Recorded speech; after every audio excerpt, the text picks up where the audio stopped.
Hello and welcome to our first Property Matter show of the new year here on Dublin South FM. This month indeed marks the start of our third year of broadcasting for the industry news. So thank you to everybody for the support and engagement over the past 2 years. You can still contact the show on Twitter, Facebook or LinkedIn at iPropertyRadio or email hello@iPropertyRadio.com. Your host for today is myself, Carol Talon, and I'm delighted to be joined by regular guest on the show, Pat Davitt, CEO of IPAV. Pat, thank you so much for joining us today. Thank you, Carol, and indeed congratulations on your 2 years airing at the moment. It's a great I know. Well done.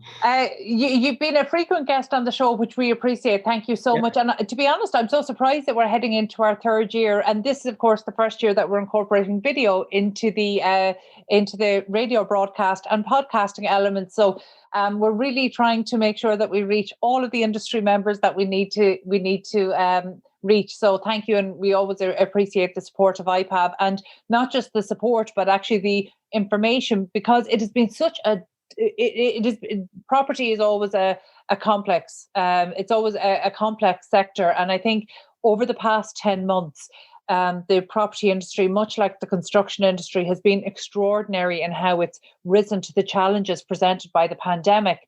And the last time we spoke, just before Christmas, we were coming out of a second lockdown. And now, as we start and kick off 2021, we're in the midst of a third and more severe lockdown. So I'm delighted that you were able to join us today, so you can help us actually interpret and get to grips with the new restrictions that the property sector is subject to under this current phase of restrictions for the pandemic. So last Wednesday, new restrictions were introduced for property services providers. You might just talk us through those. Yeah, Carol, I think that the most important ones for most people are around about the viewings of properties and when properties can be viewed, etc., because it's a whole new sort of ball game, even from an agent's point of view. Since last Wednesday, you can't actually view a property subject to agreeing a contract on the property, agreeing a sale on the property, and then a contract has to be drafted on that property before such time as you can actually view it. So that it means really that an agent will only be able to view that property with the purchaser of it. And the contract will more than likely be done subject to view on the property, which I think most people, if we discussed this many years ago, or maybe even many months ago, it would be laughable. But we're in this situation now that a viewer can't actually view the property until such time they agree a sale, because they'll have to virtually view it prior to that. Which is a good thing probably from many people's point of view, but from the agent's point of view, it's very sort of confined, to say the least. Yeah, look, it's a huge restriction. I think it's worth repeating, because when this came out last Wednesday, there was a bit of mixed interpretation around it. So just to be really clear, if for home buyers or prospective investors, would-be investors, if you're considering buying a property, you have to sale agree it based on the provided images or video or virtual reality walkthrough, and not just do you need to sale agree it in terms of paying over the booking deposit, but actually there needs to be a contract drafted and in place. Is that the position right now? Yeah, that's the position right now. There needs to be a contract drafted. Now, that contract doesn't have to be signed by either parties, but it does have to be drafted. I think originally the government or the minister would have liked to have had it in a situation where you could only view the property where contracts were actually exchanged. But that really was to a situation where I don't think anybody would buy a property at that particular stage without viewing it. It's not like a cake or a trousers or a shirt or something that you would buy, or a dress or something that you buy and you can send back if you don't like it. If you went to that stage of buying a property solely by virtually viewing it, I don't think any sales would happen. And even in the current restrictions, I don't think too many sales will happen. But maybe some people will see it as maybe an advantage in some ways, that they would sale agree a property and they will have the possibility of it being subject to viewing and subject obviously to loans and engineers reports and everything, so that it will be something very similar, except that you can't view the property Prior to that, you could view the property, providing you could prove that you had enough funds to buy the property. And again, there was a bit of confusion about that, because a lot of people were saying, well, you want to see my loan approval. And auctioneers and estate agents didn't want to see people's loan approval. But what they did want to see was a letter from their bank or the solicitor confirming that they had funds in place to buy such a property. And I don't think it's too much to ask anybody. If you're going to bring people out and you're going to view properties, you need to be able to show that you could actually buy the property before you do. Slightly different again, I suppose, than where we are today. And indeed, today the restrictions are very tight, and auctioneers and estate agents respect the fact that obviously we all have to do our bit to make sure that this disease, that the numbers are brought down, because the numbers are very, very high at the moment, and it's in everybody's interest that we bring the numbers down. And obviously auctioneers are happy to do their little bit, and providing it's going to be the shortest amount of time as possible, it's going to be reviewed again on the end of January. So hopefully at that stage we might get back to where we were prior with the level 5, or certainly we'll be looking to get back to there. But again, it depends on the numbers and where they are and how many people are infected, etc., etc. Okay, Pat, when I heard this first, I was quite incredulous, because having worked in the industry for a long time, it felt almost unfair, but worse than that, I could see a scenario where there would be a lot of people sale agreeing, and then, maybe next month withdrawing. So you would have, unnecessary conveyancing expenses, and, people maybe making plans with the expectation that a property would be sale agreed and it in fact not being sale agreed. So when I heard about this, I was quite incredulous. However, I'm getting the sense that this isn't something that was lobbied for, that this was almost a compromise in order to keep the industry open over the next 3 to 4 weeks. Would that be nearer the reality? Yeah, it was something that was. It certainly wasn't something that was looked at from the industry point of view. It was something that was brought on us, I suppose, by government in when we look at it. And I suppose many agents probably felt that this was probably going to happen, or some sort of a design of this was going to happen.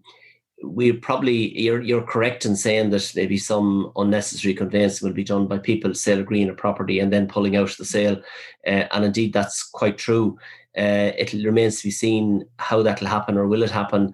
And if it does happen, well, then obviously it'll form part of our discussions again at the next stage with the government.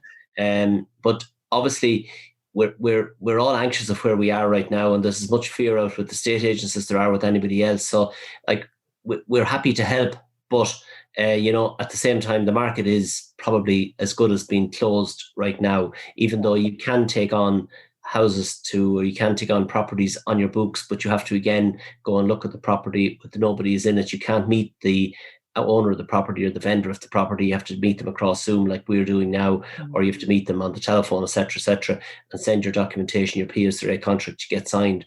So that it's completely different as to what estate agents, because estate agents are, they like to meet their clients and discuss with them and talk to them and see what they're doing and what they're not doing, and about prices and everything like that. And it's important to be able to sit face to face and look at somebody and speak to somebody, and for the estate agent to get a feel for their vendor, but also it's very important for their vendor to get a view of their estate agent and to get a feel for them.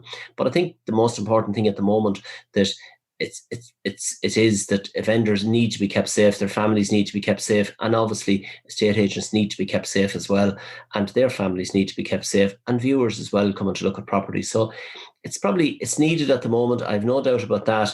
It is an inconvenience, and quite a big inconvenience to lots of people and lots of estate agents, but is that's where we are, and there's not much we can do about it at this particular stage. But hopefully when the figures drop, then we'll be able to go back to the government again, and we'll get to move on to a different level as to where we are right now. Yeah, no, look, absolutely. And I mean, at a basic level, the alternative is that the industry shuts down completely. As we've seen with construction, all non-essential construction now has been shut down. So in fact, in a way, there's a lot of trust being given to the industry. So we need for that to be taken very seriously. Pat, when you and I spoke in the early stages of the pandemic, I don't know about you, but I certainly was very naive about how long the likely impacts would be. But in terms of some positives, and I know it's very early to be talking about this, but there are certainly been some things that have been quite good for the industry. So in terms of adoption of new technologies, the fact that there's been a culture shift now across buyers and investors that they have become accustomed to viewing properties online, and that's going to make the workplace a more efficient place for estate agents and auctioneers. So apart from this latest measure, which, to be fair, we're hoping it's only going to be for a number of weeks, a lot of the moves have been to make the industry more efficient. The last time we spoke, you were talking about the launch of a legal pack. So where are you with that, or is that something that is still being planned, or is likely to proceed in 2021? Yeah, it's very likely to proceed, Carol. And actually, what the government are doing here would feed right into the legal pack, the seller's legal pack, because the seller's legal pack is a makeup of 11 legal documents which are produced prior to a property going on the market. And one of those documents would be draft contracts, so that those draft contracts would actually be would have had been drawn up prior to a property going on the market under the legal seller's pack, and numerous other documents as well, which would be planning documents and different searches and different things, so that those documents are available at the moment if you buy a property online. So we're saying, why shouldn't they be available if you go to put a property on by private treaty? Because many sales come along and people are disappointed then when it comes to the end that you can't sell a property because of a right of way or different disputes over different things on it as to who actually even owns the property. Some properties fall out of the sale agree falls off, so that it's, from our point of view, this is very, very important. And it's very important that we actually are able to bring in this. We've written a new bill, which we hope to get taken through the Dáil, which will be explained to all of the TDs there. And we hope to get support for this. Where we are right now is that probably in the next, I'm not sure about the Dáil, how the Dáil works, but the TD we're looking at the moment will be bringing the document through the Dáil. So obviously they will fit in with the timescales and what time they get and when they can bring it and when they can speak on it and that. And we hope to get support on it. But we think that at the moment, if the Minister had this pack in place, that the draft contracts were there, would be absolutely fantastic, because all you would have to do is take out your draft contract and get it signed even by parties, because a lot of that work will be done. And a lot of this work that we're speaking about is done by solicitors over the term of a sale agreed and to right in the end. But the amount of time scale is huge, so that this legal seller's pack, if this work is done at the beginning before a property is put on the market, from the time the property then is put on the market, it should have the time of the conveyancing time at the moment, or the conveyancing delays that are there. So that's what we're hoping to do. And it's very much a live document at the moment and a live idea by IPAV, and something that we're hoping to proceed and hoping that we're going to get government support for in the future. Yeah, that's wonderful to hear, because through the course of talking about driving efficiencies across the property sector in Ireland, and particularly across the transaction, the flying the ointment, so to speak, has always really been the conveyancing delays. And the Law Society has come under quite a bit of criticism for this, and perhaps maybe in some cases unfairly. But in terms of new processes, are Law Society members on board with this? Well, we have asked them to be on board with it, and they're not on board with it at the moment. They haven't told us that they're totally against it, but they haven't told us that they support it either, even though we have the support of many solicitors for it separately. And even on our actual brochure ourselves, we have many solicitors who want their names on it to say that they support it, so that we would hope to get the Law Society support for it, because we're not far off where the Law Society are, because they brought in about 2 years ago what they call a PCIT, which is a pre-contract investigation of title.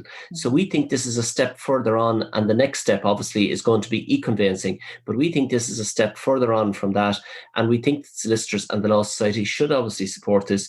But it's up to themselves as to see this fundamental from their point of view or not.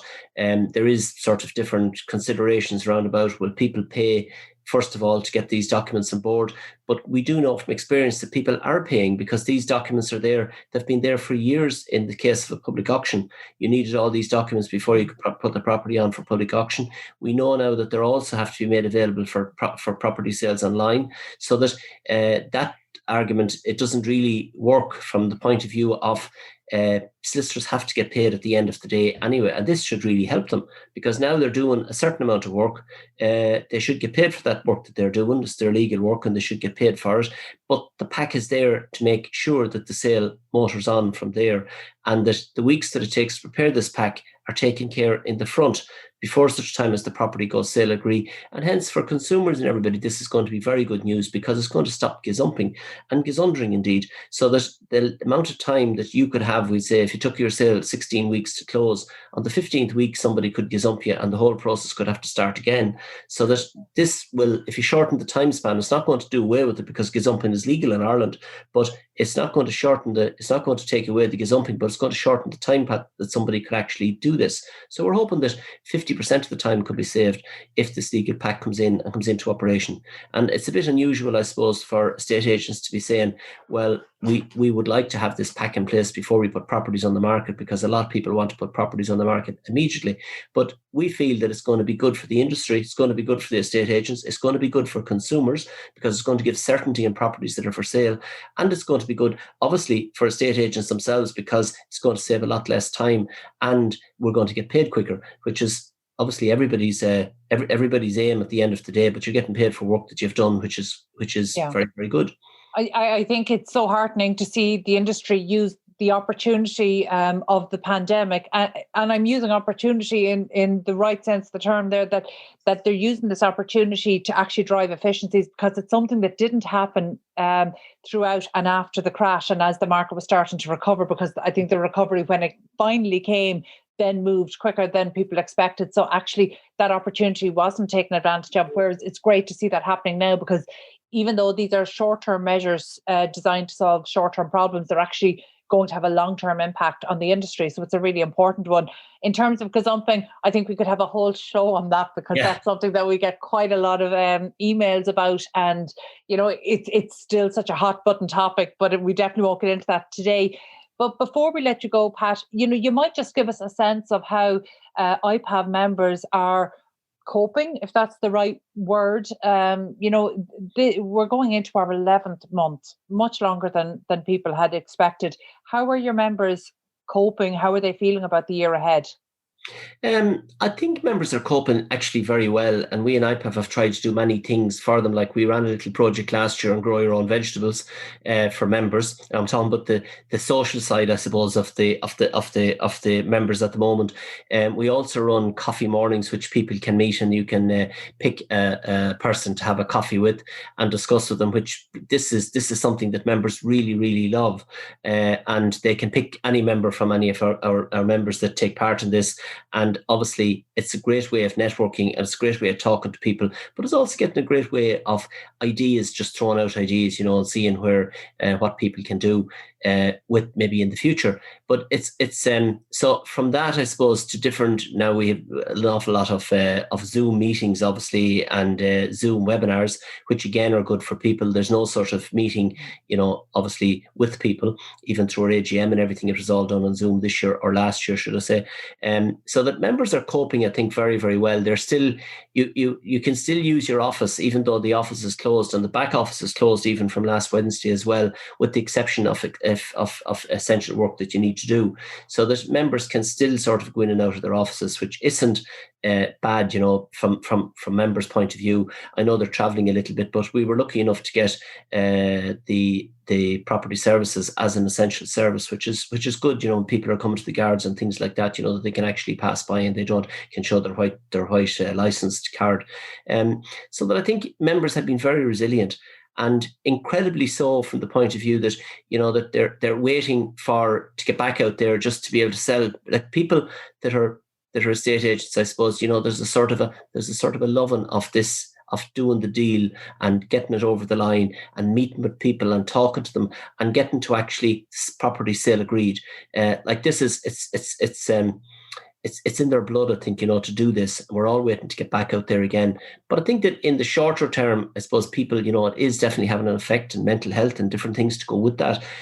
Being locked up at home all of the time, and indeed in many situations, probably not having the correct offices for it. Maybe sitting at their kitchen table where there are other members of the family as well. It happens to myself in lots of cases as well. And you're not thought about the greatly when you start talking on Zoom and start talking on the telephones. And so it's the resilience that's there that people are actually doing now, and to members to be actually doing that is fantastic. And members I speak to now, they're still very hot up about what is going to happen. When we get back out there working, there's a scarcity of property at the moment. We're going back into a situation where there are loads and loads of buyers to buy properties. I suppose properties throughout the country are very cheap and keen at the moment, priced. There's mortgages available for this type of property. Interest rates are low. There's 10-year fixed mortgages available now. There's a government scheme that will give you up to 30 years fixed mortgage for different sales. So that, all in all, I think we're all looking forward to getting back.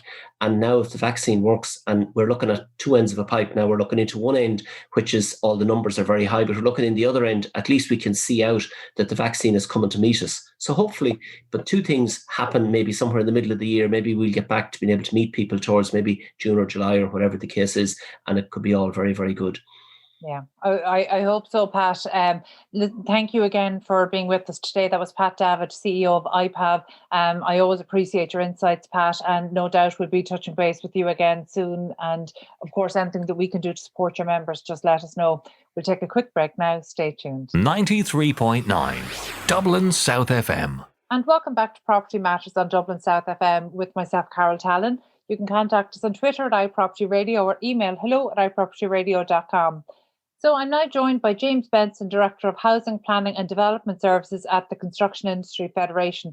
James, thank you for joining us today. How are you? Very good, Carol. Thanks for the invitation. Happy to be here. Well, I'm delighted you were able to join us. Obviously, you're working at the coalface there in terms of the industry while the country is in its third lockdown as such, the construction industry has gone into its second shutdown. And there seems to be a little bit of confusion about what that means. So you might just talk to us about the parts of the industry that have been shut down and those that are still continuing as designated essential works. Yeah, very good. I suppose we are in quite a different situation of what we were of March of 2020 this time around, where construction probably faced its first lockdown at that point in time. We were in a very precarious situation at that point because we really didn't know what needed to be done and when we would be reopening. We didn't have any measures or protocols to say, well, how could we operate effectively with COVID-19 as it were? And it was great uncertainty at that point. We were only in a 4-week lockdown initially. That was extended by another 2 weeks and another 2 weeks. Thankfully, this time round, I think the industry is far better prepared. We're in a situation now where we've demonstrated over the last 9 months that we know what to do when trying to work with this virus. We've numerous operations, procedures and protocols put in place to effectively work with that. And we've seen very, very low case numbers connected to construction and supply chains for construction over the last 9 months. So we know when we are allowed by the government, when it's safe to do so, when we reopen, we know what we have to do. Equally, we're in a different situation now. Guidance the last time in the first lockdown said that a number of essential services were permitted for construction. And a lot of those were around civil and outdoor works and FDI. This time round, the government have introduced and signed into effect by the Minister for Health under the Health Act. So we've a regulation, we've statutory instrument now that actually dictates exactly what or what not can happen during this lockdown time.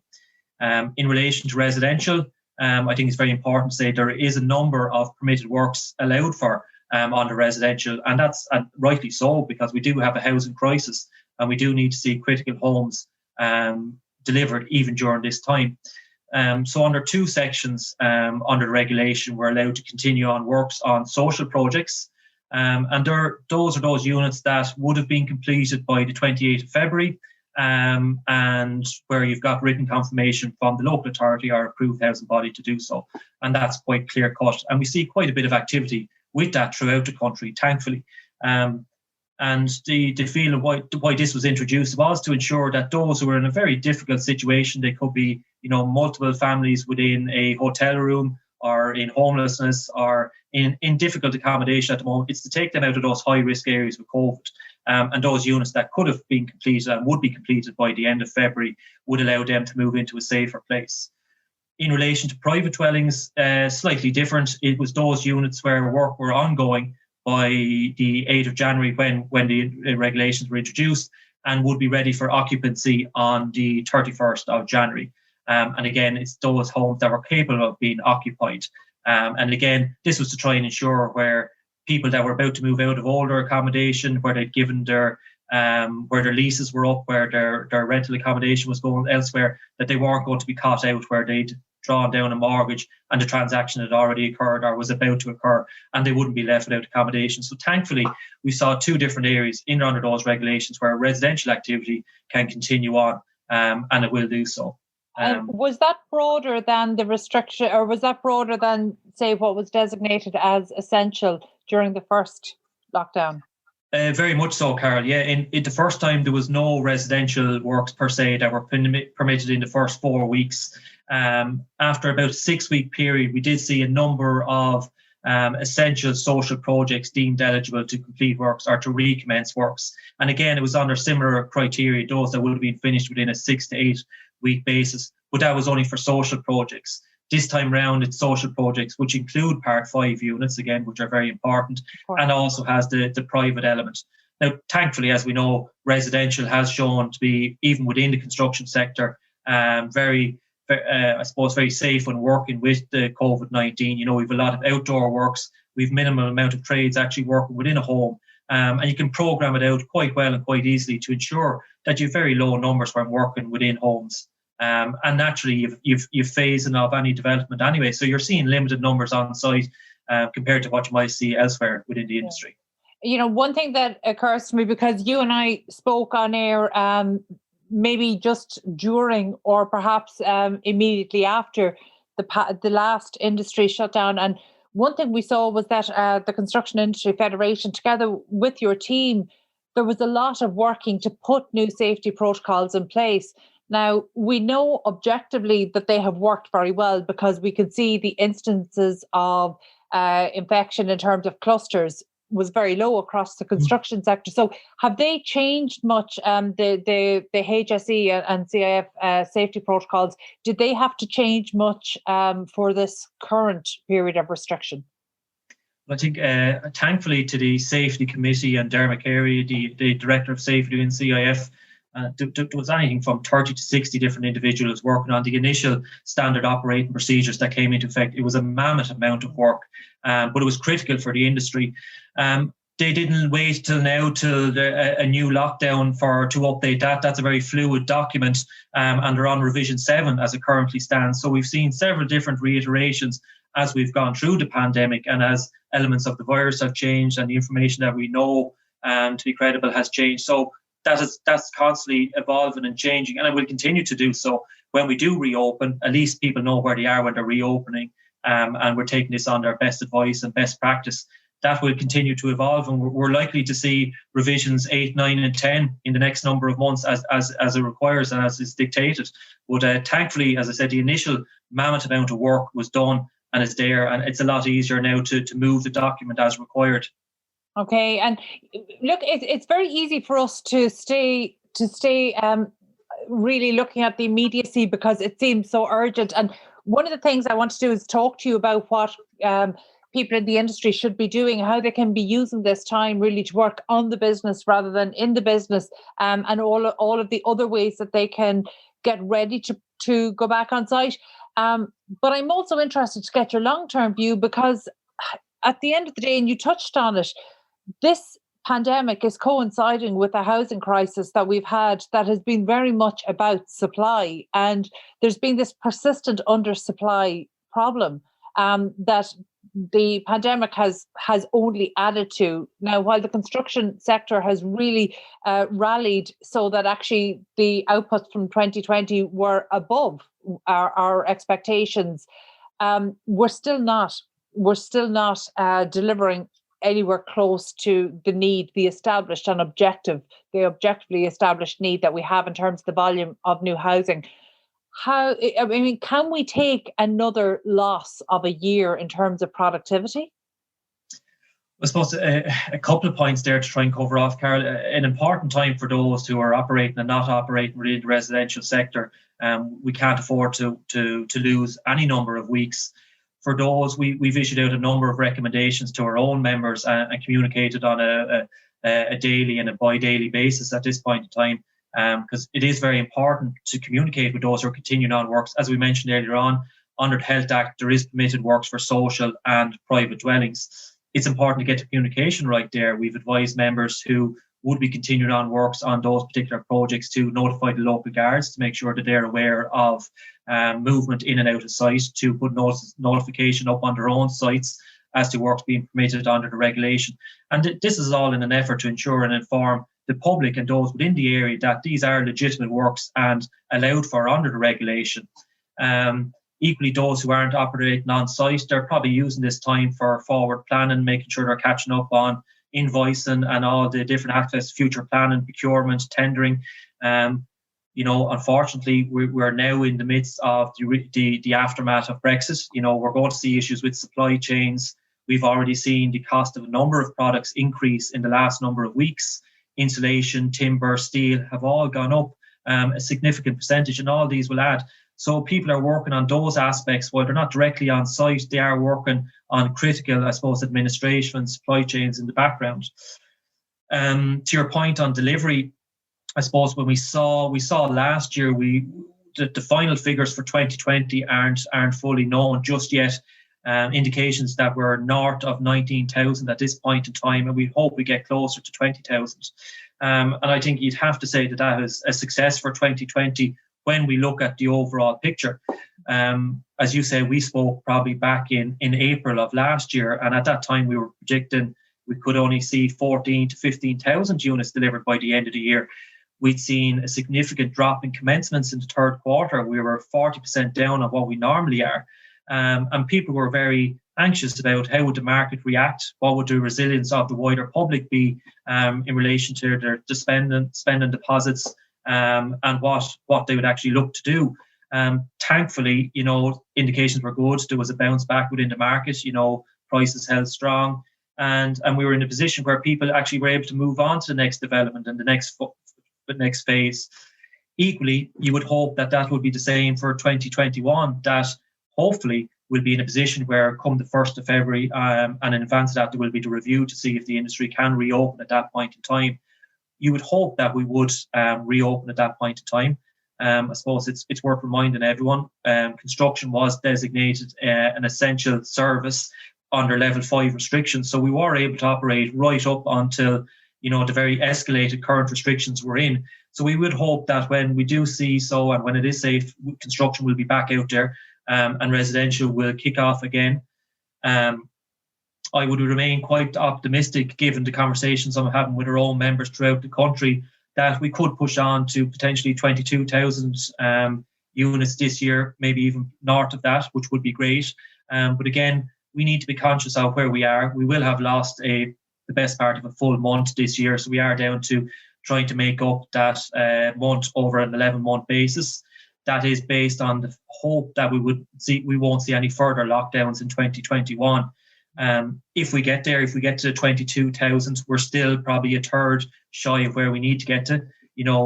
Based on who you speak with, experts would say we need 33,000 to 36 to 38,000. So we're still a long way off that.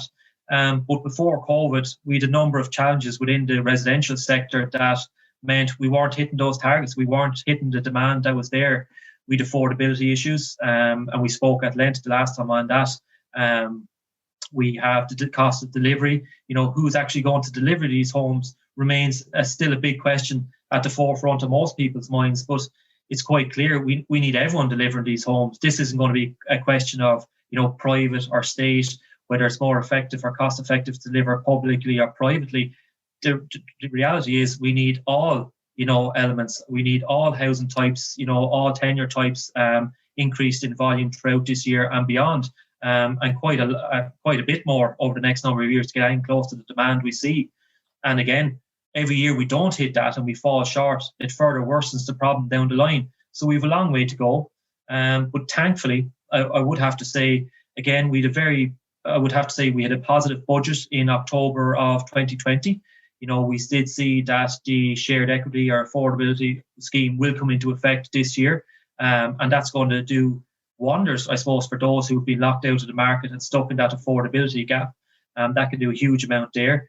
Site services fund, the likes of the Help to Buy, all those little pieces all go massively towards, finding the overall solution. So, one little change or one change in the system won't do it. It's going to be a number of different elements that we're going to need to see change, as like I say, from viability, affordability, right through to the cost of delivery and planning being a huge element of that.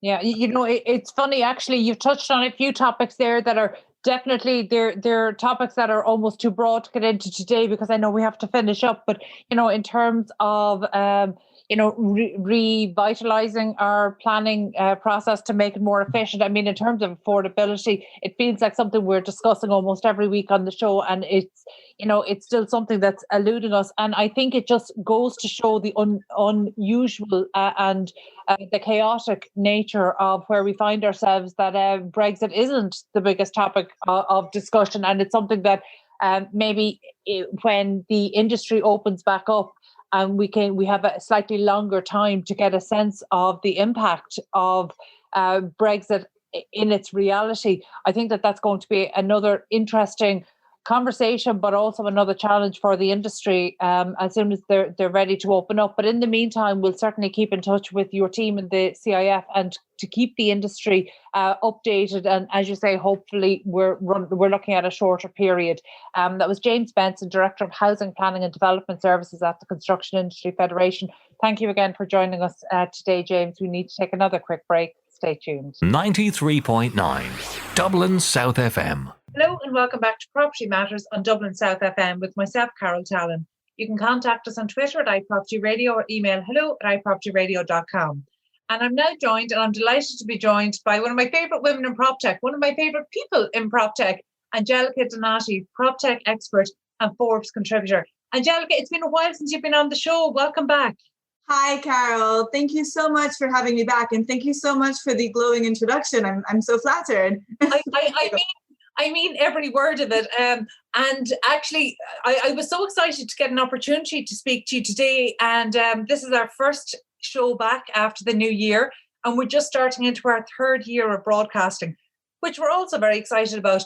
But Angie, I came across your most recent Forbes column talking to some of the biggest names in PropTech and construction tech about not so much 2020, which I was glad about, but really about their expectations for 2021. There was a lot of exciting stuff there. So first of all, maybe introduce some of the people that you spoke to as part of this column. Yes, of course. So this is the third year running that I do this analysis. As you said, I normally also do a roundup of the year that just finished, but I just thought that 2020 is too depressing and it's best forgotten as quickly as possible. So this year we focused only on 2021. And over the past few years, I've had the fortune and the opportunity of being able to build up a group of venture capital experts, venture capital investors from all over the world. So in no particular order, I have PiLabs founder Faisal Butt, so from London, as well as Concrete VC founder Taylor Westcote. So those are our two London-based PropTech VCs. I have Zach Aarons, who is one of the co-founders of Metaprop out of New York, as well as RET Ventures partner John Helm, and also Camber Creek general partner Jeffrey Berman. So they represent the US in this. And then I have for Asia, I have JLL Sparks, Anuj Nangpal, and Taranga's Jonathan Hanam. And then out of Israel, and he's a new addition to the lineup this year, I have Oded Eliashiv, and I'm sure I'm butchering his name, but Oded is the co-founding managing partner of Built Up Ventures out of Tel Aviv. Excellent. And were you surprised that there was a lot of consensus given the geographical spread and the technology spread, there was a lot of consensus maybe about the impact of the pandemic on the take-up of technology in the real estate. I wasn't surprised because it's the feedback I've been getting throughout the year in 2020. So I guess we have to talk about 2020 a bit, unfortunately, to contextualize everything. But basically what happened is that after the first few months of the year, where everything pretty much ground to a halt, let's say towards the summer, real estate players across the board starting to have to think outside the box. And they were forced to do so. And so paradoxically, but maybe not even paradoxically, just as a consequence of what was going on and of the emergency and of all the limitations that were in place, innovation that was pending, innovation that perhaps was going to happen sooner or later, happened sooner because it was kind of a question of innovate or die. Find digital efficiencies or die, change the way you do things or stop working altogether. Yeah. And actually that's something that we are going to come to, because one of the things that I've been critical of is that, we've rolled up a lot of the progress that's been made and called it an acceleration of existing trends. But actually, I think there were a few new trends in terms of solutions for social distancing and maybe some design changes that will impact on the built environment going forward. Mm-hmm. But let's start by actually just trying to really conceptualize how important, like all of the people that you interviewed for this Forbes column, really it can't be understated how influential and how much these particular people in these organizations impact prop tech and construction tech, because they hold the purse strings. These are the guys, and unfortunately it is almost all guys, but these are the people who hold the money, and we need to watch where the money's going. So in terms of venture capital, I think it's always a good indicator of where the interest is. And there's a few things that came up which I think are really telling. But let's start by, the things that almost all of the people you interviewed seemed to experience. And that was, the strength that it was very almost counter-cyclical, that the strength that we saw emerging through these technologies was contrary to what was happening across traditional real estate assets. And that, again, seemed to be a global, that was happening globally. But I think it was really interesting, one of your contributors quoted that the billions of dollars that have already been invested in innovative real estate is just a drop in the bucket. Mm-hmm. So yeah, that was Jeffrey Berman, and I think he was spot on. Because if you think about the sheer size of the market, and then although we're talking about tens of billions, I mean, I'll be interested to see what the actual investment sums were in 2020, because I'm sure there will have been a contraction in the overall numbers just because the first half of the year was slower. But he's right, Jeffrey's right. I mean, the prop tech and con tech market is really, really a tiny fraction of the whole. And as we know, real estate and construction even more so, are very much at the end of the scale in terms of investment in innovation. So do we have any idea yet how big, if we were to separate prop tech from construction tech, do we have any idea how big the construction tech can go? I mean, on paper, it could grow to a market worth tens of billions, if not hundreds of billions. And right now it's in the single digits. So, I mean, the global construction market is worth trillions of dollars. So, I mean, the sky's the limit. And if you compare it across asset classes, across other asset classes, I think it's the second least innovated sector globally. What's the least innovative? I don't want to make a mistake. I think it's agriculture. Okay. Yeah, that's an interesting one. Yeah. It was really interesting to hear people, when you hear the industry talk about where they think technology growth is going to come from or where they think innovation is going to come from, it's not the same as hearing it from the people who are funding the rollout of that innovation. So I was surprised by a couple of things. So, for example, we saw sustainability is high on the list, high on the agenda. that's not new. We know for the last number of years that that's been high on the agenda. I think maybe how that's changed slightly from what we see across PropTech Ireland is, where there might have been smart city interests in things like monitoring air quality. And, we know that the built environment is responsible for almost 40% of carbon emissions. So there was always going to be a big part for construction to play. But I think what's interesting is the technologies like interior air quality monitoring, real-time metrics required. There's been that technology has been available for years, but it was for some reason treated as a novelty, whereas now that's absolutely a necessity. Absolutely, because COVID has brought these issues front and center. So all of a sudden now, it's not just about, when you think about the built environment, when you think about commercial and residential assets, it's not just about segmenting down to the segment of one and giving every individual user the best possible experience, but it's also giving them the safest experience. And so, as you were mentioning, air quality is a huge component in that, as is all the social distancing measures. So all of a sudden, it's not just about maximizing usage of space, but how do you maximize usage safely? And so you're having to fine tune these measures, and they're becoming more relevant because perhaps you could get away with not being that analytical when you were just trying to maximize rent. But now that it's a health and safety issue, then the degree of precision needs to be more accurate.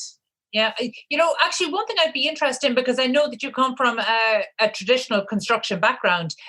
One of the things we've seen is that in order to make buildings and workplaces safer, then measures have had to be taken in terms of, say, the HVAC systems, increased ventilation, increased air exchanges.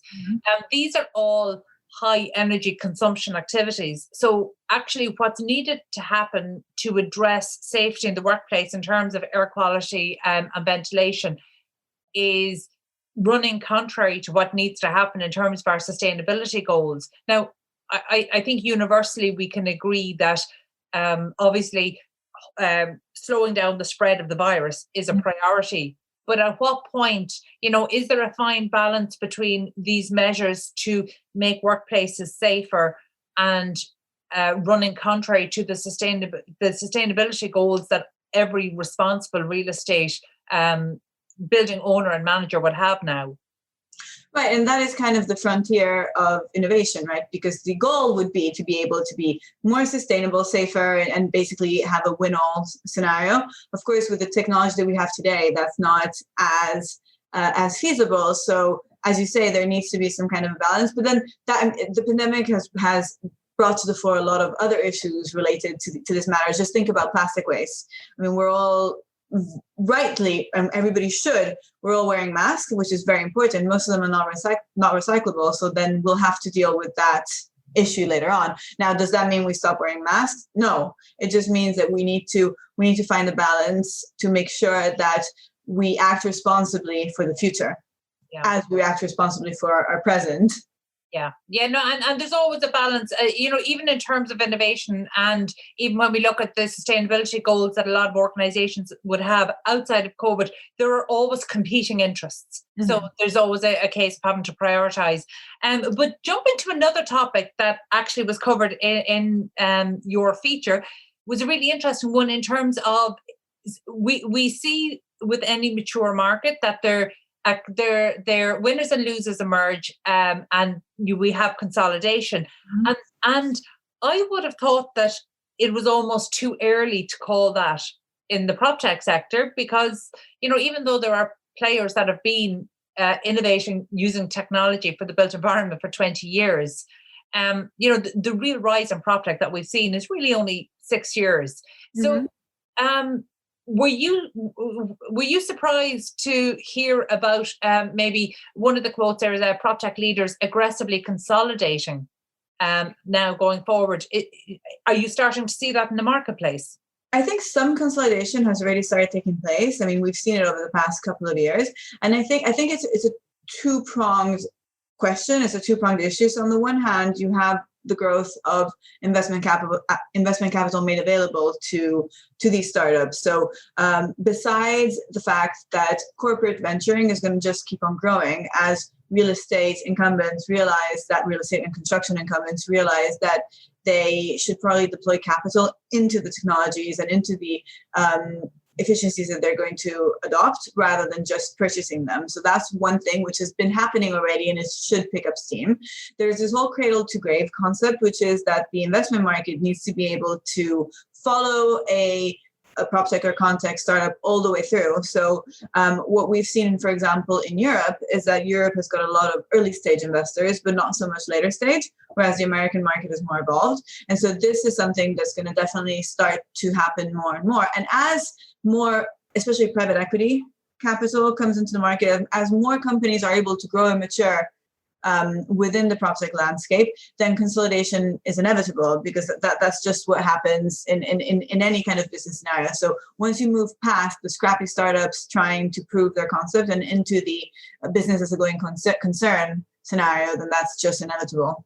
Yeah, I think it's interesting when you draw comparisons between the investment ecosystem and maybe the availability of higher, like Series A round funding in Europe versus the US, or London versus the US, because in Ireland that would something that that's something that we don't have. We don't have a well-established funding ecosystem for startups. So actually, anything beyond $500,000 in terms of early stage funding that's then matched, once you go far beyond that, we tend to lose good companies, good startups that are well poised for export almost immediately. We tend to lose them actually to London or Toronto purely to access funding.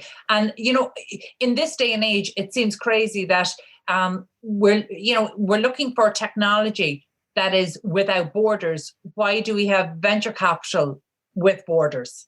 Absolutely. And also because another key factor is that this next stage of growth has to be global. So you can only go so far regionally. And some of the investors I spoke to were very clear in that they don't want to see regional champions. They want to see global champions. And so, as you say, if your reach needs to be without borders, so should your pockets, let's say, your investor reach. And unfortunately, it's still very localized. And I think in terms of Europe, we just geographically pay the price for being very fragmented culturally as well. So the US will always have the upper hand in the respect that there's 300 million people living in one country with one language, whereas we have the same amount of people living in a lot of countries with lots of different languages, lots of different rules, and that's always going to slow us down. Yeah, whenever we're talking about connectivity, Ireland is always seen as a small island that's incredibly well connected to the rest of the world and to influential regions across the world, with the absolute exception of accessing VC funding. So that's something that I'm really excited to see change. And in fact, I saw Taylor Westcott actually talked about how that is tied to the growth of the venture capital ecosystem globally. And that I thought it was really interesting when he talked about how significant traditional players in the real estate sector realize that they have value to contribute via their portfolios and they want some skin in the game. And that's amazing, because actually one of the things when we're looking at the right investors for PropTech startups, it's about so much more than the money. If you're getting access to testing environments, access to a portfolio that is going to launch you outside of your own regional market, these are all really significant things. And in a way, I'm surprised that we haven't gone further faster in terms of breaking down geographical barriers when it comes to venture capital funding and opportunities globally. And I act as a judge on the Leading Cities Accelerator program that's global but based out of Boston, and so we get to see innovations coming from all around the world, and you can see that where you start your startup absolutely influences whether you will access funding. It's not about the best. There's a huge geographical factor, and particularly we're seeing this in countries in South America, and so there are states that there's a natural advantage there, and that's something that, coming into 2021, it feels like a really good time to break that down. I absolutely agree, and I'll give you an example that's closer to home. Just look at Italy. Italy is a much bigger market than Ireland in terms of the country's size, but we are even further back.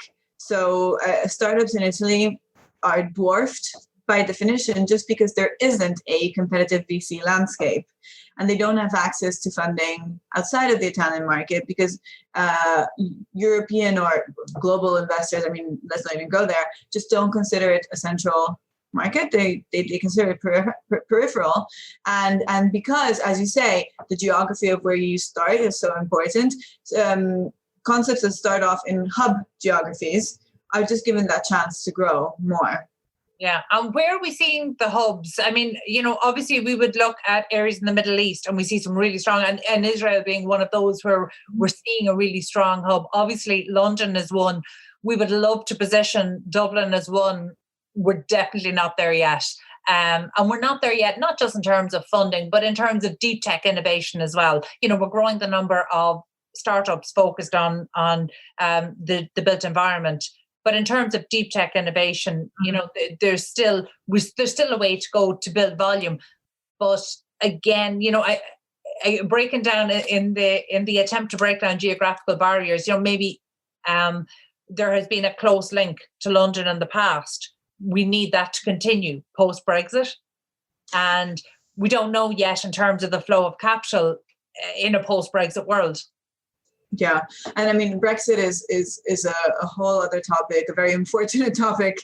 I'm European and I grew up in London, and to me, Brexit has always been a sad defeat of everything that I've always believed in.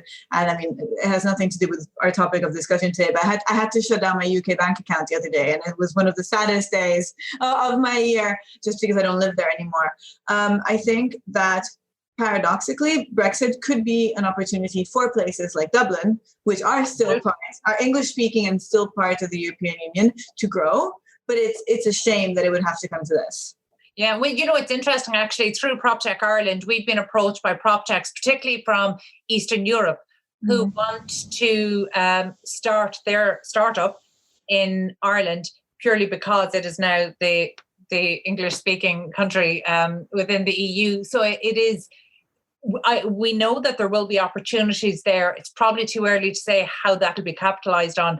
I'm conscious that we're running out of time, and I can't let you go before you shared all of the expectations for 2021 from the different VC leaders in this space. I'm really interested to hear your views on this because, like me, you have a passion for construction tech and see real opportunity there. So in 2021, where are you seeing the opportunities? So I would say that I very much agree with what the VCs have said about this. So I think that we cannot think about the future without thinking about sustainability. And I know that it's a topic that's been going on for a long time, and as it should and as it will. But especially with all the in Europe, at least, the sustainability goals that the EU has in its budget, it's very important, and also is very financially sound for players in the real estate space and in construction to really put this aspect front and center. And it kind of, I think it cuts across all different types of innovation, because the more efficient you are, the more sustainable you are, the better your bottom line. So I think in terms of construction specifically, my hope is that we continue to innovate process, which is obviously the easiest thing to innovate, because it's easier to innovate management of a construction site rather than the actual way things are built, let's say. But I think the next big step, and I don't think it's a 2021 goal, it's a 2030, 2040, 2050 goal, is to industrialize the production process seriously and actually create a systemic shift in the way things are done. Because right now we're talking about wrapping technology around something that fundamentally is very old-fashioned. It is still people working under the effect of the elements to build something from scratch, and in a kind of made to measure way every time. So I think the standardization and industrialization of the process across the board is what we need to aim for, and technologies will feed into this on every step of the way. Yeah, I absolutely agree on all things except your timeline. I must be an optimist because I'm definitely bringing that timeline for offsite construction, modular solutions, all methods of modern methods of construction. I'm not looking at 2040 and 2050. I'm absolutely, resolutely looking at 2030. But again, I think you're right. I think you're right in terms of definitely all the offsite construction and modularity, because that's happening today as well. I think to go into the more futuristic elements, like all the use of robotics and everything is a bit more conceptual now, we'll have to wait a bit longer. But for sure, for MMCs, yeah, we would hope for 2030. Yeah, absolutely. Angelica, thank you so much for being so generous with your time and for your consistently great commentary and content coming out on the sector. I genuinely appreciate you joining us today for our first show back of 2021. That was Angelica Donati, PropTech expert and Forbes contributor. So that's it from us today on Property Matters on Dublin South FM. You can get in touch with the show on social media at iPropertyRadio or email hello@iPropertyRadio.com. Also, my thanks to Peter Rice on sound and show producer Katie Talon of Hear Me Roar Media. We're back at the same time next week. For myself, Carol Talon, and all the team here, stay safe.